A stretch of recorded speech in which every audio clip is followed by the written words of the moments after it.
Hello Aquarius, kamusta? Check natin yung mga energies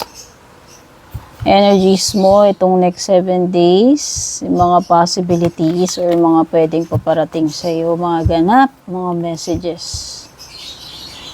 Thank you so much for dropping by, Aquarius. If you're new, I'm Purple Teen. Don't forget to subscribe, like, follow. Patap na rin po yung bell icon. At dun sa mga matatagal na, maraming salamat po sa patuloy na pagsubaybay, pag-aabang ng mga readings ko. Thank you rin sa mga nag-join na membership, nag-avail ng subscription, mga nagpapadala ng star super thanks.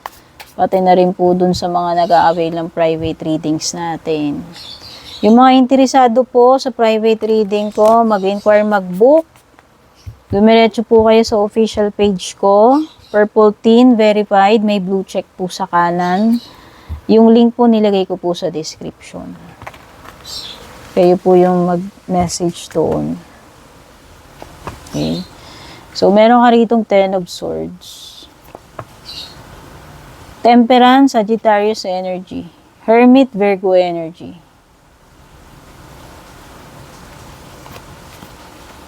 The Lovers, Gemini. Labas ng labas yung The Lovers. 7 of Swords. Oops.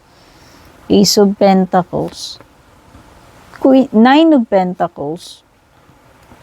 10 of Wands. Tapos sa bottom ng deck, we have the Sun card reversed.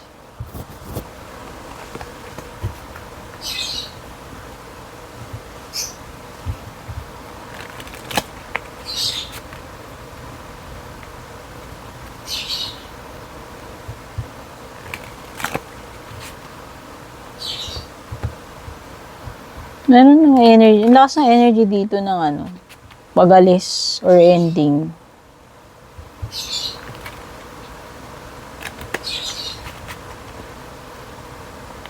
Nakikita ko ditong energy, pwedeng hindi na kayo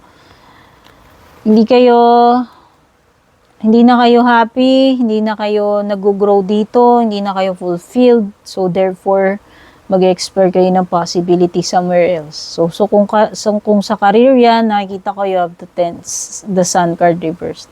Pwedeng, nagbigay na kayo ng palugit. But until now, siguro pwedeng hindi pa rin kayo nag-grow dyan, hindi pa rin kayo napopromote, hindi pa rin kayo, alam niyo yun, pwedeng hindi pa rin kayo happy or fulfilled to where you are now pagdating dyan sa company na yan or dyan sa ginagawa mo na yan.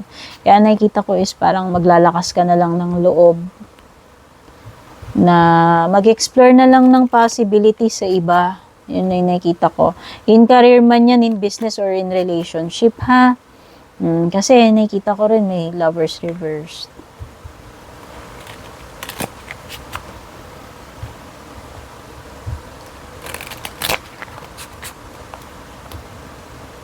Ang lakas na energy dito, Sun card, na parang hindi na kayo happy dyan eh.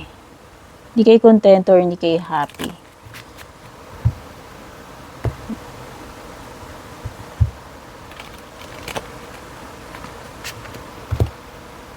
Ano pa?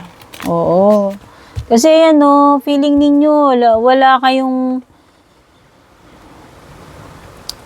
feeling ninyo, mas may potential kayo sa iba kung makikipagsapalaran kayo sa iba. Kasi baliktad din yung Ace of Pentacles nyo. So, nakikita ko nagkakaroon ng period ng contemplation with the Hermit card. Kayo, nagmumuni-muni, pinag-iisipan ninyong mabuti yung next move na gagawin ninyo, or it could be na pwedeng meron na kayong naisip na pagplanuhan, and eventually i-execute nyo na yung mga plano ninyo. Whether sa love life man yan or sa career ninyo. Para kasing nahihirapan ka dito eh. Alam mo yun, parang feeling mo, dami mo ng paghihirap dito, pero parang hanggang ngayon, hindi mo pa rin na-achieve yung gusto mong ma-achieve dito sa current job mo. Kaya siguro na pag-iisipan mo na mag-explore ka na lang kaya ng opportunity somewhere else. So, yun yung nakikita ko. In love life, parang ganun din. Pwede ngayon, no, baliktad yung lover's card. Pwedeng hindi na masaya. Hindi na kayo masaya dito sa takbo ng relationship ninyo. So, nag-iisip na rin kayo if makikipag-break na lang kayo dito or lalayo na lang kayo. Kasi merong energy ng pag-detach, paglayo with the Hermit card eh. Meron something dito sa Seven of Swords na hindi na magwo-work yung mga yung charms na itong person na to o pambobola niya sa'yo. Kung dati nauto ka niya, nabobola ka niya, ngayon parang sa isip-sip mo lang or alam mo sa sarili mo, well, kung nung una, pinagbigyan kita, nagpabola ako sa'yo, well, ngayon, hindi na mag-work yung charm mo sa akin. So, nakikita ko dito is, a major decision or a choice pagdating sa love life mo na makikipag-break ka na or de-detach ka na rito. Rejection. Ayun, meron ako nasi-sense na rejection.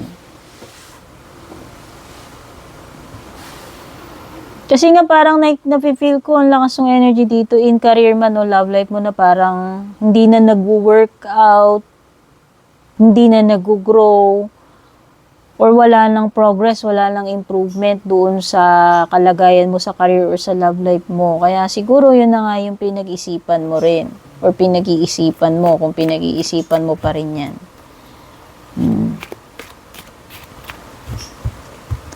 Parang nakakapagod na rin kasi, ayan, no, Ten of Wands. So, napapagod ka na rito sa trabaho na to or napapagod ka na dyan sa relationship ninyo. Parang iniisip mo, ang dami mo ng, alam mo yun, ang dami mo ng sacrifices dito, pero parang hanggang ngayon, ganun pa rin. Kaya nga meron ditong pag-walk away na lang, nakikita ko na may ending na rin. Gagawa na ng decision to end, or to move away, or to explore ibang opportunities na lang in career or in love life.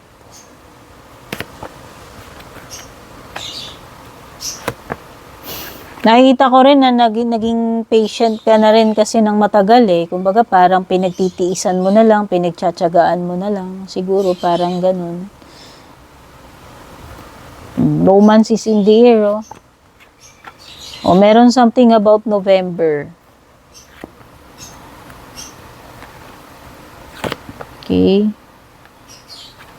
Sinakita ko rin may darating din na opportunity sa'yo eh.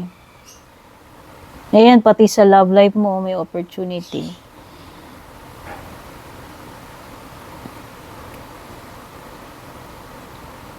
Yun lang, pagdating sa finances, hindi ganun ka-okay.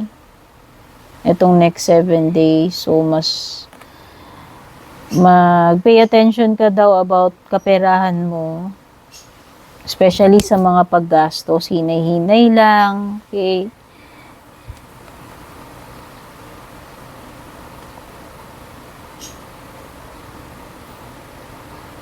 Yung iba dito nalulungkot kayo about something, pwedeng this is regret. This is regret eh, and heartache over what you no longer have. O baka ito ay something na dating meron ka, it could be a person na nare-realize lang yung kahalagahan ng relationship na yun, ng person na yun, nung wala na. Kasi doon nalungkot eh, kung kailan wala na, doon nang hinayang. Ito yun, no? Whether ikaw yan o yung person mo, ganyan yung giging feeling niya sa'yo. By the way, merong success na paparating sa'yo in the next 7 days. On the way ka na to success. Ito na yun. 10 of Wands. Malapit na kasi ito eh. Malapit na magkaroon ng completion. Malapit na magkaroon ng accomplishment doon sa goal mo. O, maaaring nahihirapan ka, nabibigatan ka dyan, pero ibig sabihin, konting kembot na lang, OTW, papunta ka na doon sa success. Okay? So, eventually, itong mga paghihirap mo, itong mga nararanasan mo na difficulties na yan, na mabigat, no? Kasi mabigat yung energy niyan. Matatapos na rin yan this next 7 days. OTW ka ng araw eh. Doon sa completion ng goal mo or doon sa successful outcome na itong pasan-pasan mo kung ano man yan. Okay? O, baka yung iba, yun ang indication, November. Pero some of you, itong next 7 days, meron ng mga magtatapos talaga. Kasi yung indication yan, no? 10 of Wands, 10 of Swords. Nandun ka na eh. Tapos na yan eh. Patapos na eh. Konting-konti na lang eh. Basta expectin mo kung ano naman tong mga nararanasan mo, meron ng mga pagtatapos this next 7 days. Or it could be a relationship din kasi merong the Lovers reverse dyan. But merong darating na bagong opportunity if ever na meron mang mga magtatapos dito, nakikita ko, o especially sa love life, sa romance. Could be a new person entering your life after netong mga pagtatapos na to. Mag-ingat ka lang dito kasi ito ay, alam mo na, si Seven of Swords, someone na sneaky, someone na hindi clear ang intention. It could be, alam mo yon, hindi mapagkakatiwalaan na energy in love life man to or sa ibang bagay. O, ayan na nga yung success mo with the 9 of Pentacles. Okay. So, kung nakakaranas kayo dito ng, ayan, pwedeng setbacks when it comes to kaperahan, nakikita ko na masosolve din yung problem na yan in the next 7 days. Okay, magiging okay na uli yung kaperahan mo. And, ito ay sign na meron ka talagang accomplishment this next 7 days. Kung ano man yung matatapos na yan, accomplishment mo or successful outcome na paparating sa'yo. Okay, so, by the way, may Sagittarius dito, nabanggit ko na ba yan? O pwedeng ito ay new partnership. In career, in business, or sa love life mo, ayan, may bagong partnership na paparating. O it could be a new contract para sa iba sa inyo, or a new commitment, kung ano man yung bagay na gagawin mo, na i-commit mo yung sarili mo, or it could be a relationship din for some of you. So, yan yung mga na-pick up ko sa next 7 days, Aquarius. Thank you so much for watching. Love you all, babush.